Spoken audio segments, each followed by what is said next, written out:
Murakoze nyakubahwa Perezida wa Repubulika, nitwayo Divin nkorera RBA. Nyakubahwa Perezida wa Repubulika, leta imaze iminsi ifata ingamba zikomeye ku binyobwa bisembuye n'inzoga zitujuje ubuziranenge. Zimwe mu nganda zarafunzwe, ibicuruzwa bimwe biramenwa, ndetse ba nyiri inganda abazikoreraga n'abakozi ba leta bakurikiranyweho kugira uruhare muri iki kibazo. Hari abavuga ku buzima bw'abaturage ko bwari mu kaga kubera izi nzoga, ariko nyakubahwa Perezida wa Repubulika, hari n'abandi bavuga ku gihombo cy'abashoramari n'abacuruzi. Kuri mwe iki kibazo murakivugaho iki? Gikwiriye gusiga irihe somo yaba ku bacuruzi ndetse no ku nzego za leta zishinzwe ubuziranenge n'ubutumwa muha abaturage bijyanye n'iki kibazo? Murakoze. Kuri icyo kibazo tureke kwibaza gusa ibivugwa.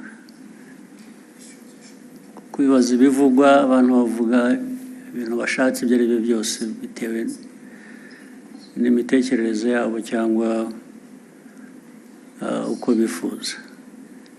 Ariko kubivugwa twongereho n'ibigaragara n'ibyo tubona noneho biba. Hari ibyo binyobwa bidafite ubuziranenge na gake ndetse bihita n'abantu, twahera aho ngaho twakwibaza, ariko ibi nibyo byica abantu, byisha abantu, tugaheraho honyine. Igisubizo ugishaka wese aragifite. Byica abantu, byisha abantu, ndetse batagira umubare. Niba mukurikira rero nyine amakuru nk'uko bamwe muri mwe mugomba kuba mukurikira, ntabwo ari ukuvuga ngo hapfuye abantu babiri gusa uyu munsi, ngo ejo hapfuye undi umwe. Barapfa ari 20, 30, 50. Hari ubwo hapfuye abagera ari hafi kugera mu 100. Ndavuga ku munsi umwe. Ugiye gushyira hamwe abamaze gupfa mu mwaka, urabyumva uko abantu bangana. Mbere yuko ngera kuri ibyo bindi by'inganda by'abakozi, tubanze dusubize ikibazo cy'ubuzima cy'aba bantu. Ese turashaka inganda n'abakozi bazikoramo bari buhitanwe n'ibikorerwa muri izo nganda,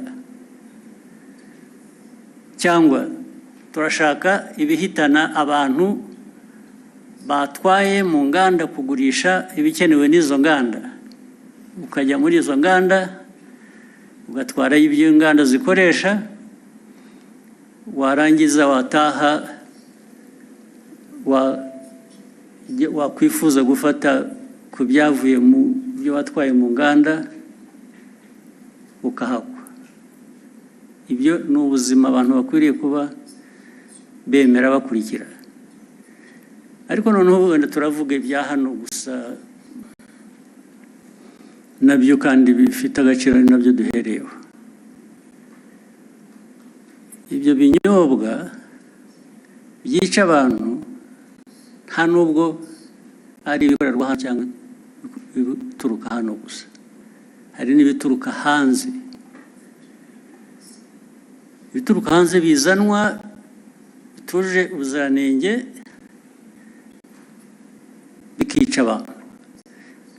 Maze mu kwica hari uburyo butandukanye. Hari ibibica uwo munsi, icyo cyumweru. Hari nabo bizica nyuma y'umwaka.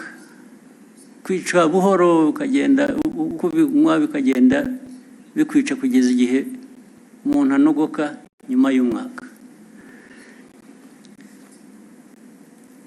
Ibyo rero ntabwo ndumva neza umuntu waba bishyigikiye ngo atekereze inganda, atekereze abantu bakora muri izo nganda, ukuyemo abo byica umunsi ku wundi nk'uko bizwi, nk'uko mubibona.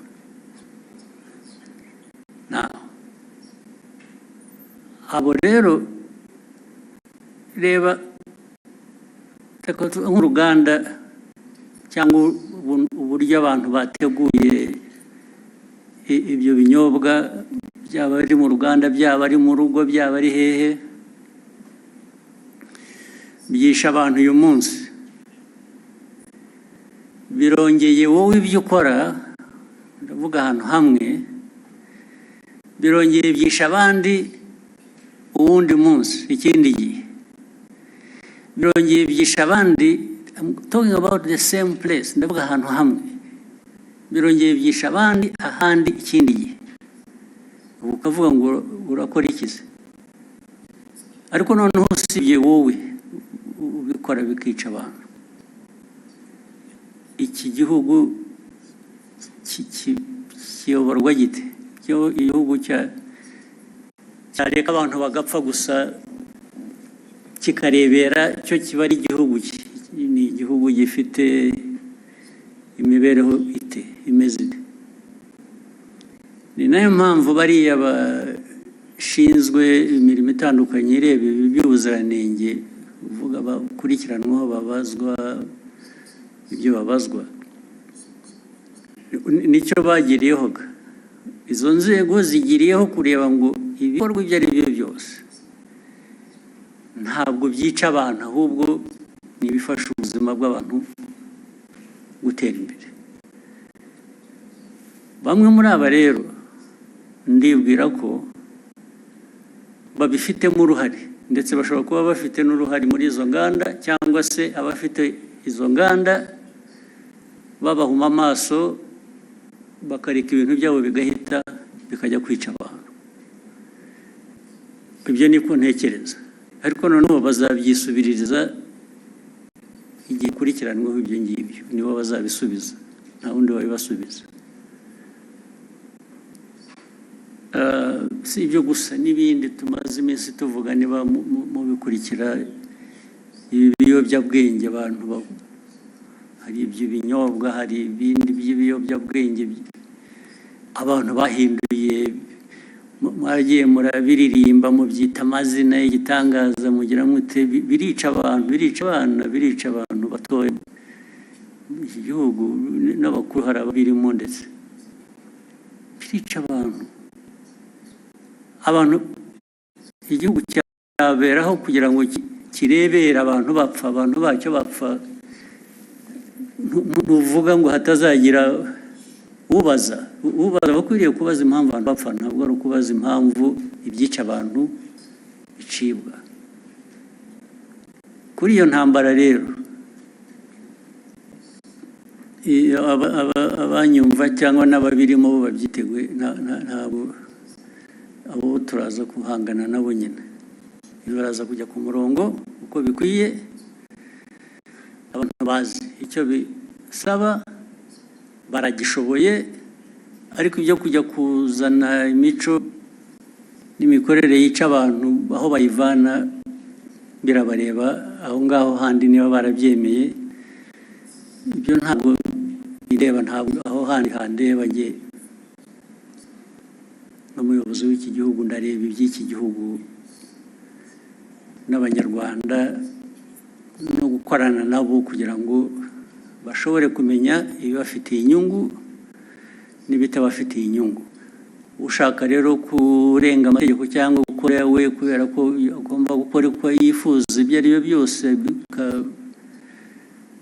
bishyirwa imbere, abo ngabo bazahangana n'ababishinzwe kubishyira mu buryo. Hari ikintu nabonye mu byo nsoma n'iki kugira ngo bijyanye n'ibyo abantu bibaza, ariko se uko bikorwa,